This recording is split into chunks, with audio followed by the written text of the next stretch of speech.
Tattoo का जान दे दिया ये आदमी के। उ लायक केहू बात अभी नहीं केहू के टैटू छपले बा, आज तक ले देखले बा नहीं केहू के टैटू छपल, पहली बार छपाइल बा। उ लायक बारन वही से। अब हेलो नमस्कार सब केहू के गोड़ छू के गोड़ आया तने। हम सोम्या पोखरेल नेपाल वीरगंज से। आज बहुत ही दुख लागल बा कि हम केहू के सपोर्ट कहीं नु और केहू के दिल से मननी, तो लोग के बहुत दुख लागल बा, लोग के बहुत दुख लागल बा। हमरा ब्लैकमेल करता लोग, फोन करके टॉर्चर करता लोग। हई हो हम एगो शादीशुदा लड़की हई और अपने लगे ऐसा 12 बजे 1 बजे रात के फोन करके टॉर्चर करे तो हमरा घर में रह दिया लोग। का प्रॉब्लम बा है टैटू से? इतना टैटू हम अपना से करेले बनी, हमार फैमिली कुछ नहीं की बोले, हमारे हस्बैंड एको बार कुछ नहीं की बोले, हम पैसा अपन लगा के करेले बनी, दर्द हमरा होत रहे। तो अपने लगन की का प्रॉब्लम बा उसे? चाहता नहीं लगन की मर जाओ, एक घर से निकाल दो वो लोग कि खेसारी के ही सपोर्ट ना करो।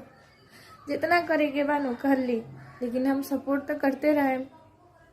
हमरा था भाई कौन करता लोग, लेकिन कुछ फर्क ना पड़ी हमरा। हम घरों से निकल जाम नु, हमरा घर से मार के निकाल दियो लोग जूता से, तब हम सपोर्ट करें।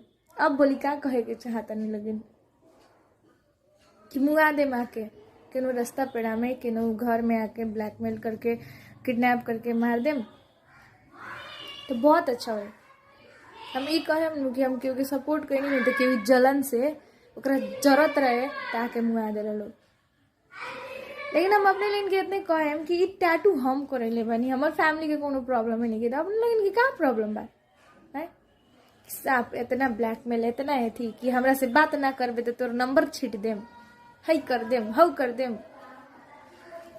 का इंसान ना हवा लोग का? भात ना खाला लोग का खा के दिमाग बनल बा?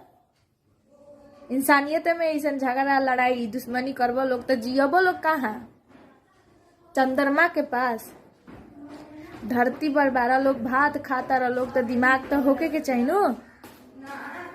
का आपने लगिन के बताई? एगो हम लड़की होके इतना हिम्मत बनू, सामने रहती तो बता देती। कितना करे के बा कर ली लगिन।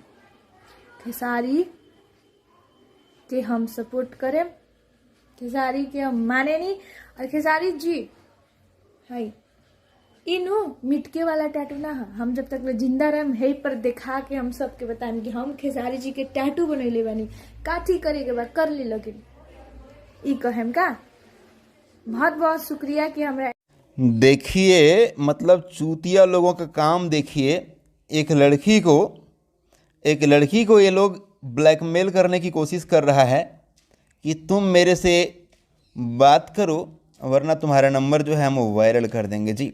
और ये तब हुआ है, बहुत लोगों ने गालियां भी, कल एक और वीडियो अपलोड हुआ था जिसमें इन्होंने बताया था कि ये लोग गाली दे रहे हैं कि तुम्हारा पति नहीं है क्या, तुम दूसरे मर्द का क्यों टैटू बनाए हो, खेसारी लाल यादव का टैटू क्यों बनवाए हो। मतलब तब से ही ये सब मामला स्टार्ट हो गया है। ये हैं सौम्या पोखरेल, नेपाल की रहने वाली, वहाँ की टिकटॉकर हैं ये, और खेसारी जी की बहुत बड़ी फ़ैन है। ये टैटू जो है खेसारी जी का परमानेंट टैटू अपने हाथ पर गुदवाया है, ठीक है। तो अब ये चूतियों सालों, जब इस लड़की को कोई समस्या नहीं है, इनके घर वालों को कोई समस्या नहीं है, पैसा इनका लगा, टैटू इन्होंने बनवाया, इतना बड़ा टैटू बनवाया, इतना दर्द हुआ, तो तुम लोगों की क्यों फट रही है? वे साले तुम्हारी बहन समान है, तुम लोग बहन मानो हैं। तुम्हारी बहन है सौम्या पोखरेल, बहन मानो।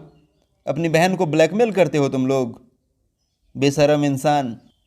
सौम्या पोखरेल ने क्या कहा तुम लोगों को कि खेसारी जी उस लायक हैं तब टैटू बनवाया है, कोई और है उस लायक?